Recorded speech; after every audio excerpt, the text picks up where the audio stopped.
good afternoon everyone. Wherever you are, here or there, or somewhere over the rainbow.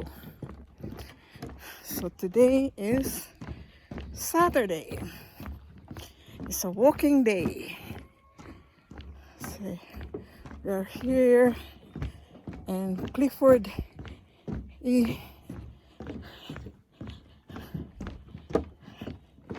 And it's a very nice and hot day, but it's nice to walk.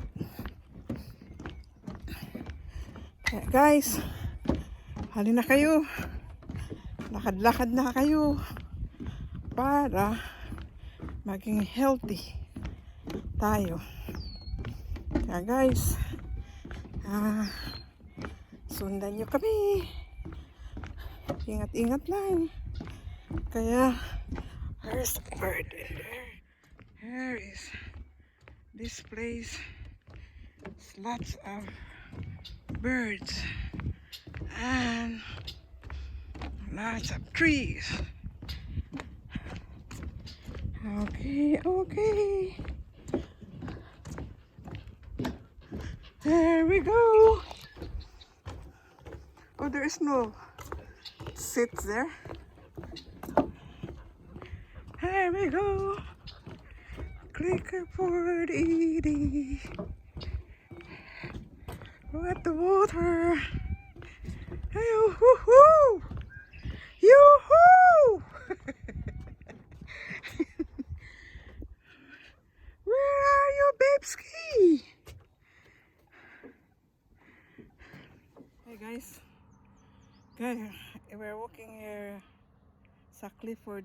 It's very hot today. It's I think 21 degrees. So but we finished walking, but kind of really hot. The weather is really good, but it's nice to walk. So nice to be here. Yeah guys, so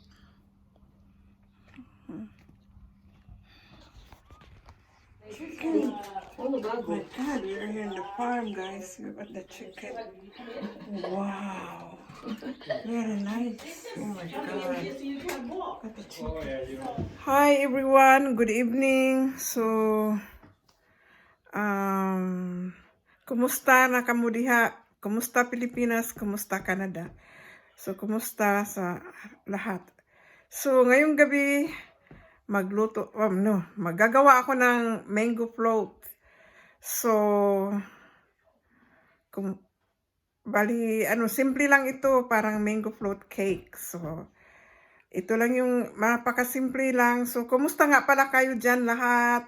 Lahat, how are you everyone? So maraming salamat sa pagpapanood niyo sa video ko. So ito ngayon, so we have to start the mango float. Ito na yung, ipakita ko na sa iyo ang recipe ko. Okay, recipe ko. So ito na yung recipe ko. So ito siya, condensed milk. So ito yung cream kong gagamitin. Tapos ito yung graham biscuit. 3 mangga. Kasi nakain ko na yung 3, dapat marami. Ito yung lemon. Nilagyan ko siya ng lemon kasi para hindi nakakaumay. So, ito na yun. Umpisahan na natin. Balatan ko na yung mangga. Then, slice ko. So, bali ito yan. Ito. Yun. So, slice ko siya. So, okay. Mag-start na tayo. Off ko muna. Then, I'll be back soon. Hi, nandito na ako. So, kaya lang, yung electric mixer ko hindi mag-work. So, na lang, gagawit na ako ng manual sopa. Kaya, na lang, ko na lang siya, ko sa manual ko dito, sana ba yun. Ito na lang yung gamitin ko, walang choice Kaya, ito na lang, bye. Again. So, imimix ko lang manually kasi wala akong electric mixer. Hindi mag-work. I don't know kung mag-work ito. Sa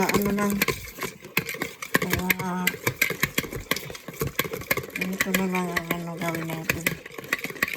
Walang choice. Kaya pasensya. Hindi talaga mag-work ang electric mixer ko. Kaya ito na lang. Lagyan ko ng konting lemon lang naman para hindi makakasuya. Hindi nakaka...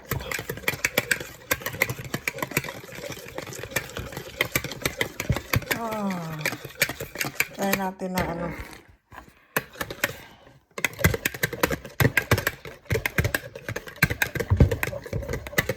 So, ito na yung condense. Ilalagay natin. Hindi siya talaga ano. Pangit pag walang ano guys. Pag walang ano mixer. But, I don't know. Maybe it will work.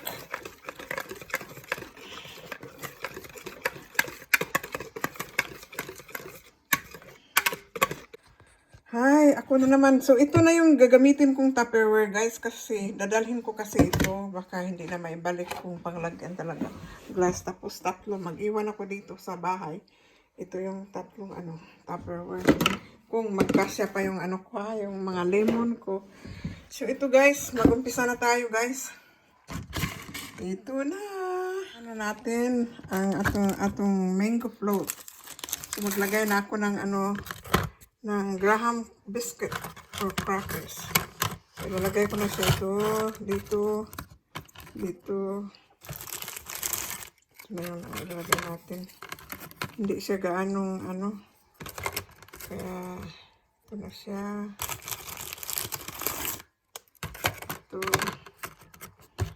So, ito na siya yung graham crackers. Then, lalagyan ko siya ng cream. Ito na yung cream natin. Cream. Lagyan ko siya ng cream.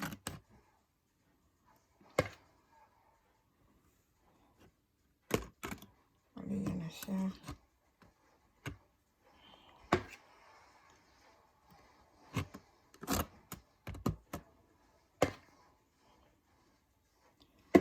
Ano. Ito na yung cream natin, guys. Medyo mahirap. Pasensya.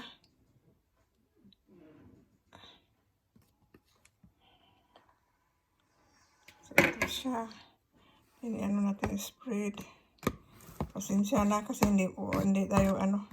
Maganda sana kung malaki na ano, kaya lang ayaw kong gamitin kasi dadalhin ko na ito bukas doon sa ano pupuntahan ko.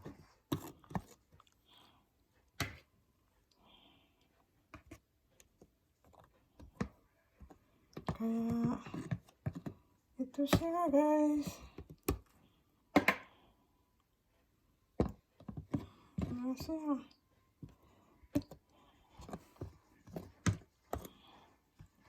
Then, lagyan natin ng mangga.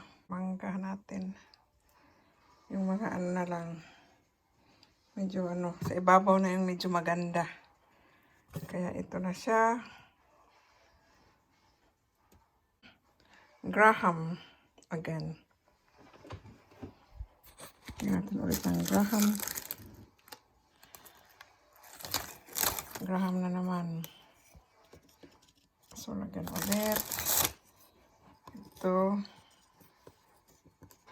Ayan, ito siya ulit.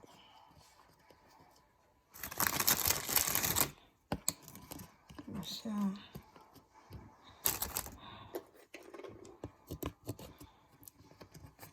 Ito siya.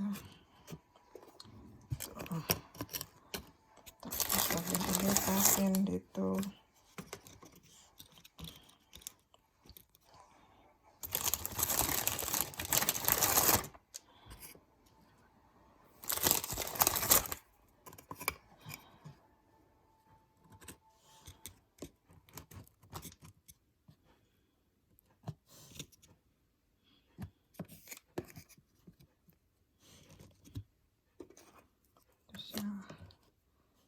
Ito na siya, guys. Lagyan natin ng graham sa gitna.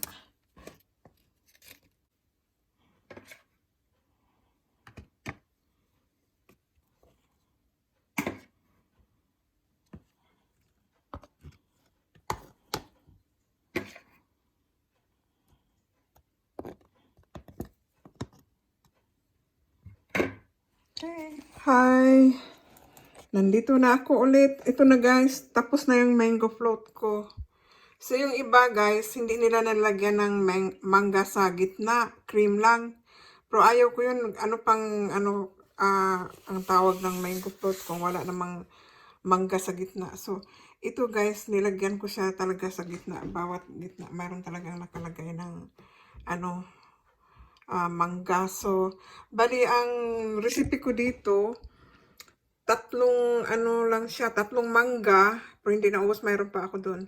Kaunti. Siguro 2 mangga na lang dito sa Tupperware na ito. Tapos, 2 at saka 1 condensed milk, 2 lata na maliliit na cream. Tapos may lemon, 1 lemon. So, ito na siya. Kaya, ang gagawin ko naman ito, lagay ko lang sa freezer siya kasi dadalhin ko kasi bukas ito. So, okay. Ito siya guys. So, simple lang. Madali lang gawin. So, mango float. So, nakuha ko rin. Kaya, ilagay ko siya ngayon sa freezer. So, akala ko, makagawa pa ako ng wala na pala akong cream. So, bali, ito lang siya. So, nagawa ko sa 2 mangga. Ilagay natin 2 mangga, 2 cream. Kaya nilagyan ko, bali, 5 layer ito. 1, 2, 3, 4. 1, 2, 3, 4. So, ito na siya. Kaya, ewan ko kung siya, okay ba. But, I'm excited for tomorrow. So, kaya, ilagay ko na siya ngayon sa freezer. Ang iba sa refrigerator na, kaya dadalhin ko kasi para malamig pa siya pagdating ko. Okay. So, ito na siya. Mango float. Okay. Hi. Ako na naman. Pagod. Jesus ka. Maski ano-ano na lang ginagawa ko, naisipan kong gawin. Kaya natapos ko na yung mango float ko. So, tapos nagbabad na rin ako ng pang barbecue namin bukas kasi anong tawag nito? Mag-barbecue na naman sa park. So, kaya, nakakapagod. Ewan ko ba, hindi kasi naantok ewan ko, every night ganito ang buhay ko. Kaya kakain, kung ano-ano lang, mag-bake, magluto, kung may maluluto. Kaya,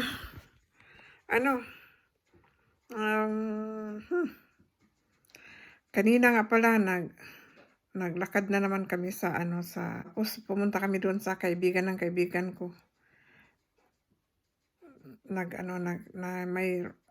Meron silang chicken, sa acreage sila nakatira. Ang ganda, 5 hectare yung acreage nila. So, napakaganda. Naku, napagod ako talaga. So, don't forget to subscribe and like my video, please. Thank you for watching. Bye.